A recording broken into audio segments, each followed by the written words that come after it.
20 ақпан 2025 жыл бейсенбі. Бізде ауа райы осындай.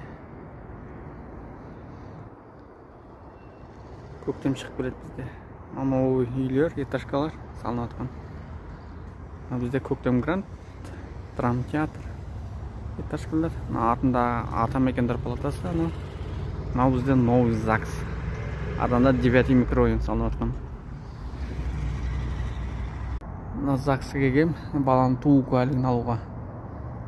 Әйелім 19 ақпан күні босанды. Ол туылды. Менде енді 2 қыз, 3 ұл. Алланың қалауымен әйтеуір бәрі аман есен, жақсы.